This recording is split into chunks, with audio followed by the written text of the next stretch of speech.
everyone, welcome to Bambatha Kamancinza TV. I'm here to update you of what was happening on i-homecoming namhlanje, mhla 3 March 2026. Okay, sikhumbule ukuthi uMkashwabi izolo ugcine ecabzane noGarage wababamba uThando. So namhlanje uMkashwabi uzotshela umnyeni wakhe ukuthi kumele aye esalon ayosebenza. Hawu Shwabi wavutha embuza ukuthi ngamaphi amanzi ngoba amanzi ayahlupha. Bazama ukwalungisa kodwa nofuna ukuba busy namakhanda abantu. Waze washo ukuthi abantu babhizi bamukhomba ngeminwe ngenxa yokuthi bathi yena unomthelela ungabi bikho kwamanzi. Kanti futhi nezingane zabo ziyashona ngenxa yakhe. Wabhonga unkosikazi wakhe embuza ukuthi umthetho wakho yini ufuna ngiyenze. Ukuthi ngilokhu ngisela amatafula lapho ethaveni agcwele utshwala. Wathi uShwabi, mina angikushadela ukuthi kube yimi umsizi wakho kodwa ngakushadela ukuthi kube uwe umsizi wami. Avele nje wangacucuza unkosikazi wakhe wathi nje uyahamba eminye esalon. Wathi uShwabi akapheke ukudla wavele waphuma wamshiya kanjalo ememeza uShwabi, Thandeni. Kwasho ukuthi nje akasekho kwayilapho umthandweni wakhona.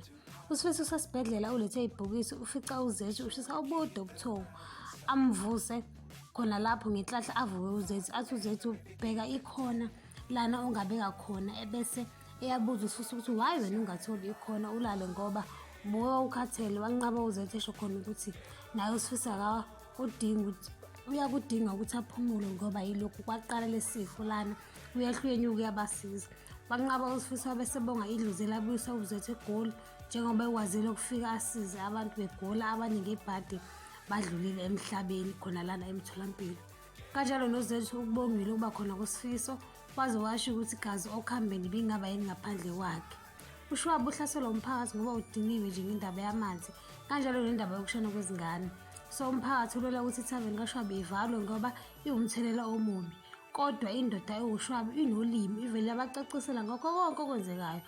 Waxolisa naye lapho arong khona wabe esenxephezela umphakathi ngama-food parcel. Wajabula bakithi umphakathi baze bamxhawula. Nomalanga ubhizi uqambela abangani bakhe amanga phela ngaleli soka lakhe lapho namhlanje uze uthi limkhuphile uye endaweni yokudlela eseqopheleni eliphezulu kanti uKamakhumalo uzothenga ubhontshisi. uThando usethaveni kaShwabi uzobona uShwabi kanti uzongena uGarage. Wathuka woma ebona uThando uGarage phela usaba ukuthi uzobaceba ukuthi babambe becabuzana nonkosikazi wakhe. Wathi ethi uGarage abahambe noThando beyokhuluma ngaphandle.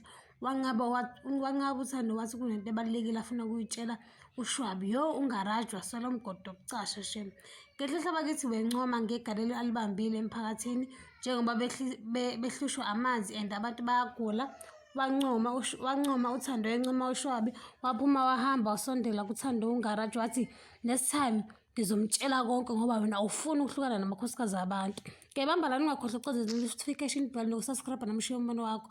Bye.